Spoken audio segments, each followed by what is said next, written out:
Hai guys, sebelum kalian nonton video ini, jangan lupa klik tombol subscribe di sudut kanan bawah ya.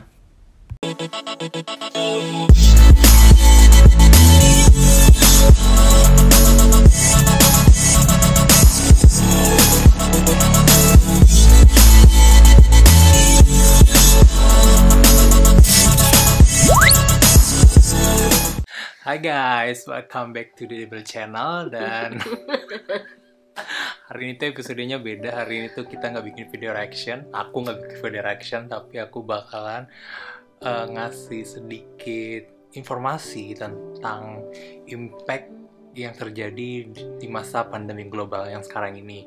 Nah, di samping aku ini teman aku, Zizi. Gue liat itu loh, bukan kamera, itunya gue liat. Ini dong. Jadi si Zizi ini tuh salah satu international student yang kena impact yang sangat besar, sehingga dia memutuskan untuk sementara waktu balik dulu ke Indonesia. So itu bakal menjadi salah satu informasi buat kalian. Ada apa sih yang terjadi di Australia? So cerita dulu Zi. Iya, jadi gimana awalnya? gue student internasional udah berapa lama ya di sini? Udah, let's say 3 tahun lah ya. Iya, 2017. Dan gue baru punya visa baru. Itu tuh sebulan yang lalu. Dan gue bisa stay kayak 3 tahun ke depan. Dan gue ngerasa bahwa bahagia nih karena prosesnya lancar-lancar aja kemarin. Grantednya bulan berapa? Maret akhir pertengahan gitu. Kalau nggak salah. Kan Maret awal masalah COVID. Maret kan bridging kan kemarin ya. Jadi kayak kalau nggak salah tanggal 10 Maret deh. Oke. Iya, tanggal 10 Maret. Oh ya, sebelumnya aku kasih informasi dulu ya. Jadi masalah COVID-19 ini tuh di Australia sebenarnya udah ada dari Januari. Cuma case-nya tuh kayak belum sampai 10 case. Iya. Nah, terus tiba-tiba boomnya tuh di awal Maret. Iya. Nah, di situ terjadi peraturan dari pemerintah bahwa ada beberapa tempat yang harus ditutup, kan? Termasuk tempat kerja aku tuh. Iya. Jadi yang tadinya aku kan kerja di function kan, di convention center. Aturan awalnya itu nggak boleh ada pertemuan kurang dari 500 orang. Iya benar. Yang minimal 500 itu nggak boleh ada lagi. Iya. Nah, terus Bertahap ya Australia itu ya. bertahap. Nah, terus kamu tanggal 10 Maret visanya granted. Iya, 10 Granted Maret. di mana situasinya lagi Awal-awalnya. Jadi Oke. kayak kita masih bisa keluar, border masih buka saat itu kalau nggak salah. Dan impact paling besar saat gue di cut shift gitu. Jadi misalnya kan gue bisa kerja 20 jam nih. Awal-awalnya kayak 17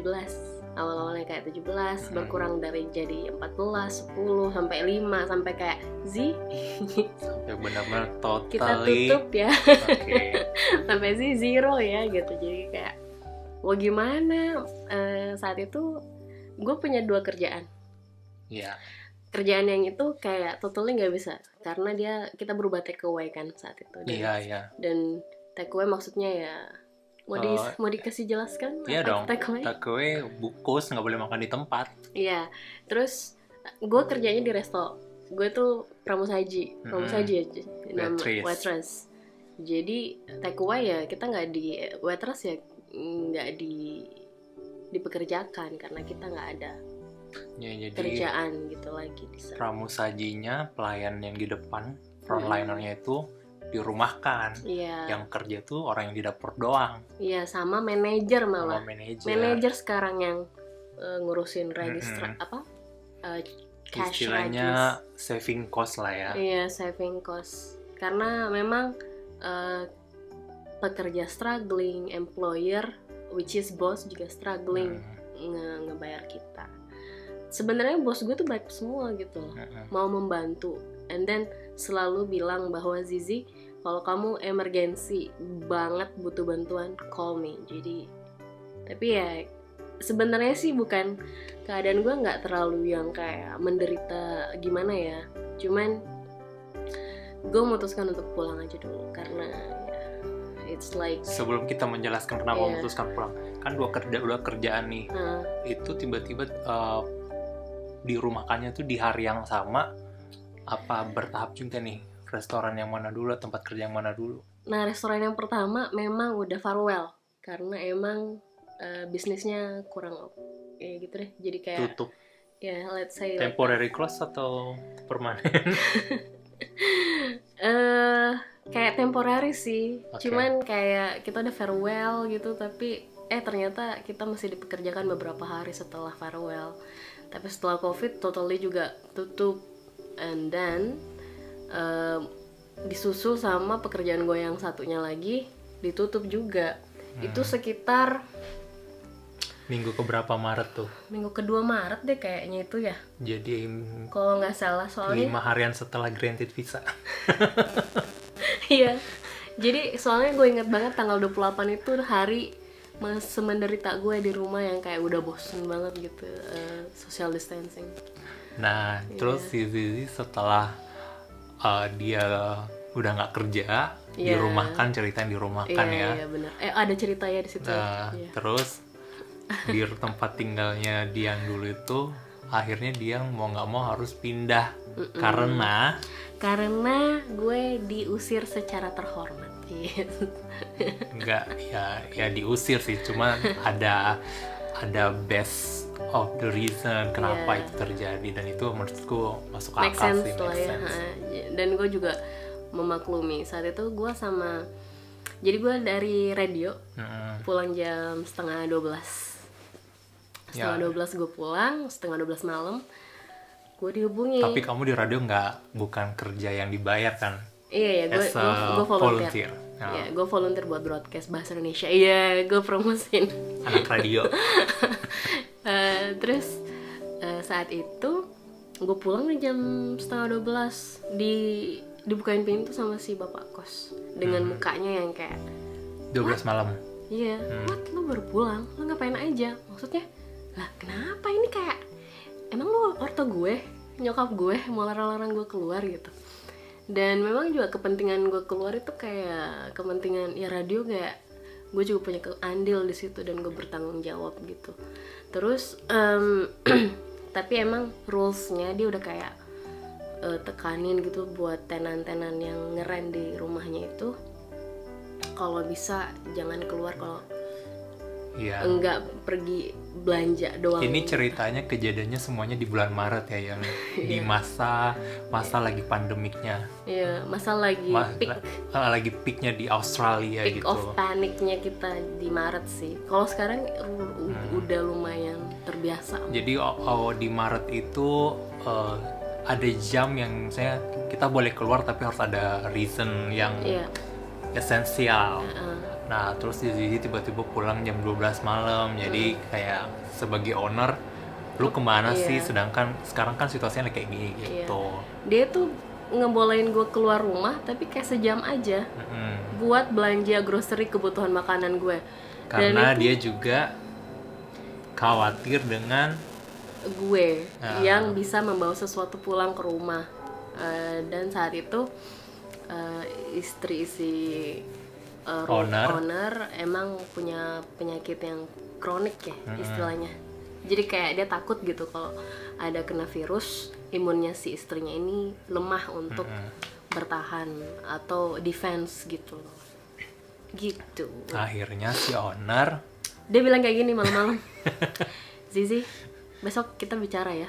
Waduh, kenapa nih? Tapi gue pasang muka innocence gue. Ya, I mean like gue nggak mau langsung urat-uratan gitu. Jadi kayak gue innocent dulu, kalem. Dia bilang kamu tidur aja dulu, besok kita bicara. Gue bilang gitu. Terus besoknya kita bicara kayak bener-bener lagi meeting gitu. Didudukin, gue suruh duduk, dia juga duduk, ditulisin, terus bicara dulu, kamu rencananya gimana? Apa akan selalu keluar gitu? Kayak iya sih gitu. Dan saya nggak keluar karena saya juga punya kegiatan gitu loh. Dan dia bilang kita nggak bisa sih gitu. Dan akhirnya finally keputusannya ya gue diminta keluar dari rumah itu secepatnya, dengan catatan dia ngasih gue duit. Ya kita skip lah ya. Pokoknya pada intinya si owner rumahnya si Zizi ini salah satu contoh ya. Jadi dia kehilangan pekerjaan dan di tempatnya dia ngekos itu juga dia harus keluar. Dan akhirnya gue kayak nurse itu loh. Gue kayak perawat yang ditolak di mana-mana. Iya. Dan akhirnya dia stay di tempat aku buat sementara waktu. Nah, okay, bro. Yang kenapa aku bikin vlog ini tuh karena dia memutuskan untuk balik ke Indonesia gitu.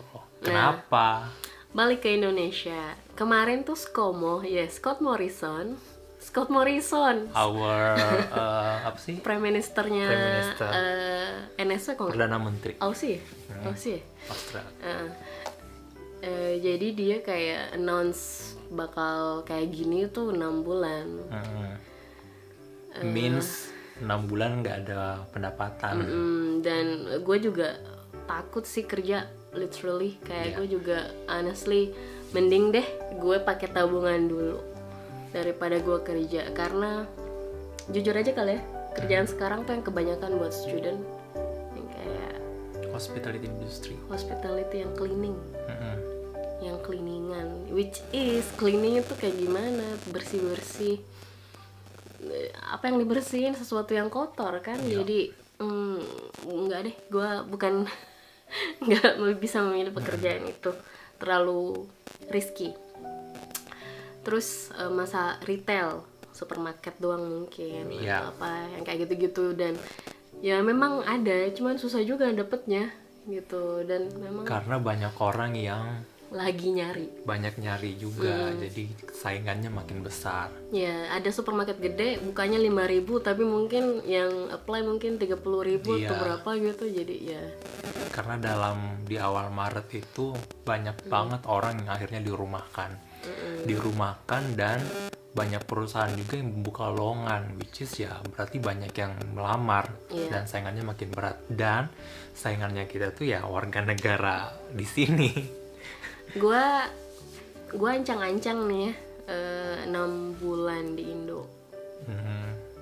Semoga ini kondisi terburuk doang sih, karena lebih dari itu kayaknya terlalu panjang ya, dan itu kalau misalnya 9 bulan itu 3 term sekolah, dan 3 term sekolah dibayar itu lumayan banyak duit. Nah terus kalau misalnya pulang ke Indonesia, gimana urusan sekolahnya? Gue student online, study online sekarang, jadi semua by online aja. Rencana adalah 1 term, which 3 bulan pertama itu gue sekolah. Setelah itu gue mau minta cuti. Oke. Nah pertanyaan aku selanjutnya kan, sekarang kan di Indonesia sendiri orang-orang tuh dilarang mudik, sedangkan kamu yang tadinya stay di luar dari Indonesia memutuskan untuk pulang ke Indonesia. Jadi apa persiapannya nanti pada saat sampai di kota tujuan, karena si Zizi ini kan tinggalnya di Sulawesi Selatan, jadi dia bakalan flight dari Sydney ke Jakarta dulu, nanti Jakarta ke Makassar, dari Makassar nanti ke kampung halaman kan, jadi stopnya itu ada beberapa titik. Nah untuk mengantisipasi ini apa aja kamu udah siapkan, karena jangan sampai kan kita jadi kurir kan. Gue juga khawatir sih, karena gue juga nggak mau membahayakan orang lain gitu ya. Yang gue khawatirkan adalah transit di Jakartanya yang lama, karena gue nggak tahu ini pemerintah Indo siap nggak sih terima gue. Kalau di Bandara Makassar, gue udah kayak ngatur siapa yang jemput, dan gue nggak akan keluar dari mobil itu. Dan pas nyampe di rumah itu, katanya sih bakal dikasih APD. Jadi APD di mana, di rumah pas gua. Di kampungnya. Jadi di kampung gue itu adalah di tempat tinggal. Kampung ya. Tempat tinggal gue di kampung gitu. Jadi di kampung gue itu adalah salah satu posko pengamanan COVID. Jadi ini nih bakal jadi gede banget sih di depan rumah nanti, karena kayaknya gue ke posko dulu. Posko itu deket sama puskesmas tempat kakak gue kerja. Jadi kakak gue bakal datang di situ, jemput gue juga nggak touch ya, nggak sentuh gitu. mungkin ada jarak lah nanti. Bagaimana gue ngikut prosedur aja kali ya pada saat di posko. Iya harus. Katanya kita diantar gitu sampai ke rumah dan diliatin bagaimana kita masuk, nggak ada orang yang sentuh kita. Jadi gue disiapin sama kakak tuh kamar yang udah ada toiletnya di dalam, jadi gue nggak perlu keluar. Terus ini sebelum kamu sampai pulang, soalnya ini aku recordnya tanggal 21, dimana Zizi tuh bakal flight besok pagi, jadi aku langsung culik dulu buat bikin video ini. Nah, ini kan kamu besok bakalan pulang. Iya, 22. Orang di sekitar tempat tinggal itu udah tahu kau bakalan pulang atau gimana? Keluarga doang yang tahu sekarang. Karena yang kulihat di sosial media, lagi-lagi sosial media itu ada orang yang pulang sampai keluarganya sendiri nggak nerima karena saking takutnya. Iya, keluarga sih yang cuman bisa yang terima. Sama kayaknya orang-orang di tempat kerja kakak. Soalnya kakak juga kerja di kesehatan ya. Jadi sepertinya sih kakak udah announce sama orang sana dan pemerintah setempat. Oke. Yang aku pengen banget. Lu khawatir di Jakarta aja. Gue nggak tahu ini kondisinya gue di mana di Jakarta, karena gue di sini nggak keluar ya. Di Sydney gue di rumah aja, paling belanja kan keluar pas emang lagi butuh. Gue takut di pesawat, di bandara, itu tuh yang gue takutin. Nah itu pertanyaan aku, kan kamu ada ketakutan, kamu ada hal yang nanti takutnya kayak gini, takutnya kayak gitu. Nah sebenarnya tuh alasan yang sebenarnya yang memutuskan kamu pengen, ya aku pengen pulang. Ini juga mungkin salah satu menjadi alasan dasar orang-orang kenapa dia pengen mudik. Bukan alasan mudik karena pengen mudik aja, pasti kan ada alasan sebenarnya dia harus memutuskan untuk pulang ke kampung halaman aja gitu. Awalnya keuangan, ya kan? Awalnya keuangan. Tapi lama-lama ternyata gue denger mama gue sakit. Jadi kayak gitu. So best of the reason itu kan berarti masalah keuangan kan? Kesini-sini masalah mama jadinya. Ya tapi kan awalnya kan berarti keuangan. Ya maksudnya kamu takut ya di Australia kan mahal, terus ini kan isu lockdownnya kan di Aussie itu 6 bulan, takutnya kamu tabungannya terkuras dan akhirnya habis dan akhirnya juga nggak bisa pulang, juga kosong dan ya gue takut karena kita nggak tahu kondisi kedepannya seperti apa. Ya sih, make sense juga. Tapi jauh kesini lebih berat ke khawatir sama nyokap sih. Jadi kayak karena kan gue pengen deket aja gitu. Karena kan alasan keuangan ini kan bisa jadi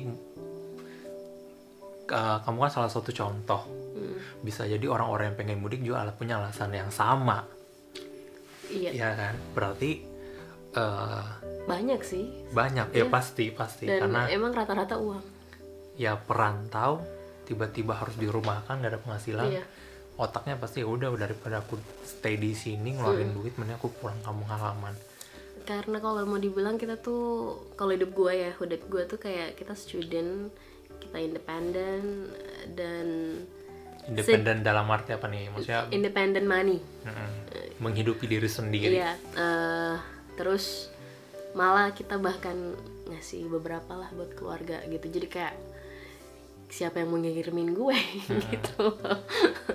Nah gitu. Terus satu pertanyaan lagi, apa yang udah kamu siapin untuk pulang? Maksudnya dalam arti kita bahas secara isu COVID ini ya, maksudnya apa yang kamu udah melindungi dirimu sendiri itu sampai sampai selamat gitu, sampai tujuan dan tidak menjadi kurir atau memastikan dirimu itu tidak menyebar kemana-mana.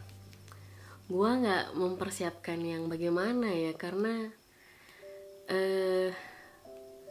paling amannya kan emang pakai itu ya, APD itu ya. Tapi it's not make sense kalau gue pakai. Ya nggak mungkin juga pakai APD dari sini sampai pulang. Iya, pengennya sih gue gitu. Pengennya gue gitu banget, karena aman lah ya kalau gitu ya, nggak sih ketutup semua. Cuman kayaknya nggak pantas lah kalau saya pakai satu APD buat gue sendiri, di mana di rumah sakit kesusahan gitu loh. Peralatan yang lain kayak gloves, masker. Iya, masker sama glove pasti, sama hand sanitizer pasti. Terus gue siapin baju beberapa. Jadi nanti jaket itu kalau nggak salah aku siapin 3.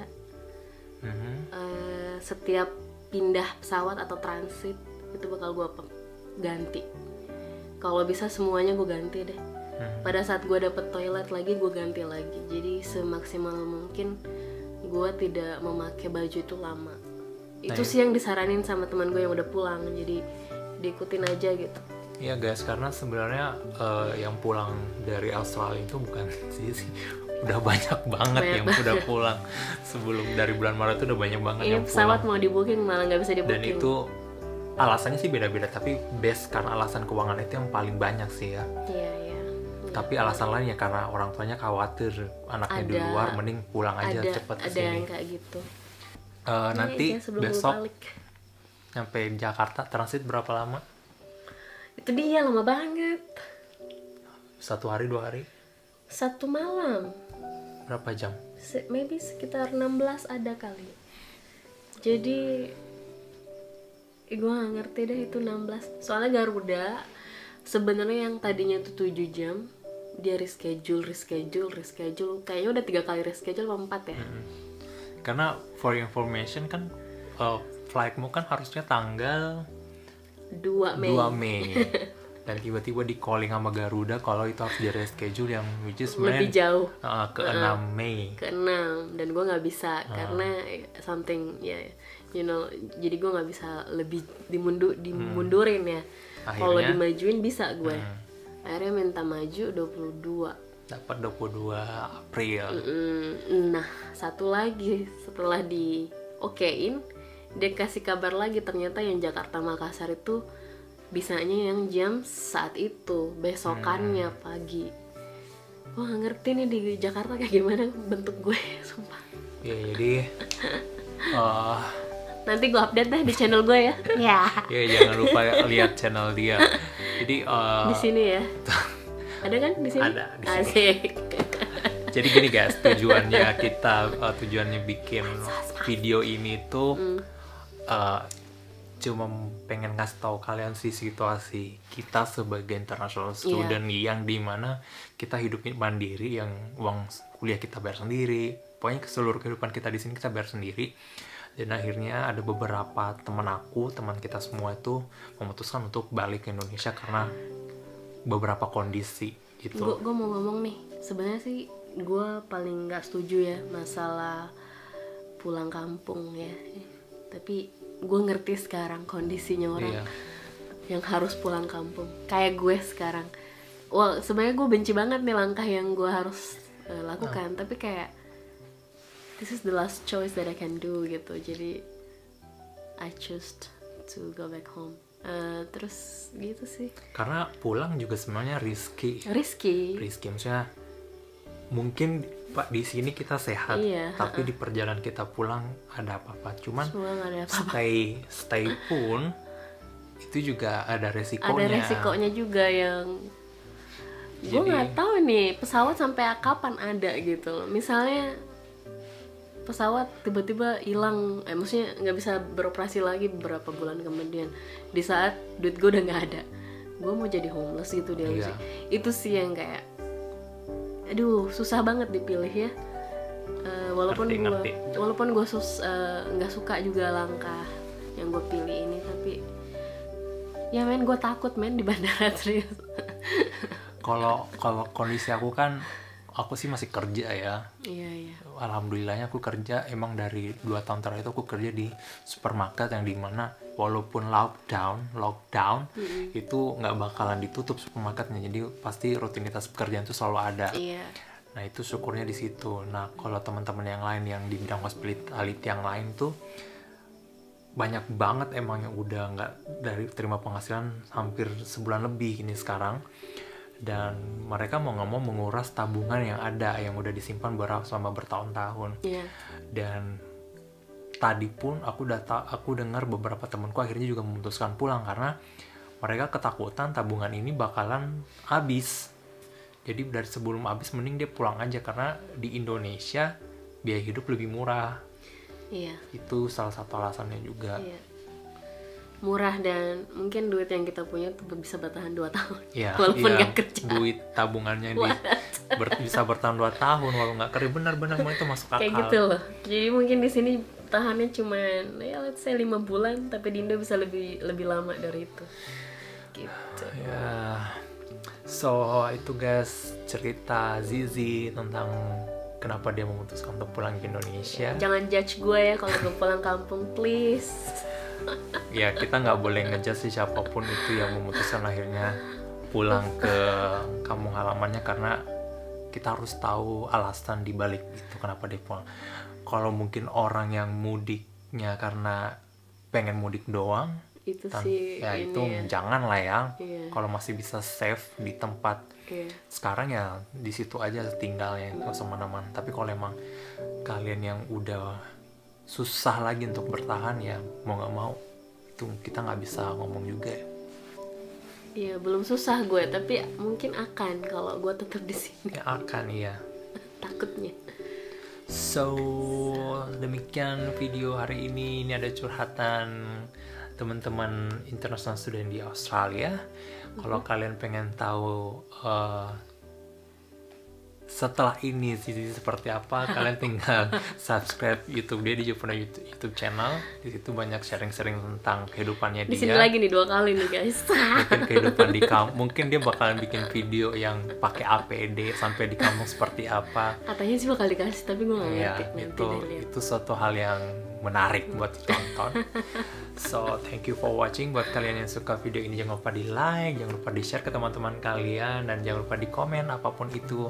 Dan kalau kalian baru bergabung, jangan lupa di subscribe, and see you on the next video. Bye bye.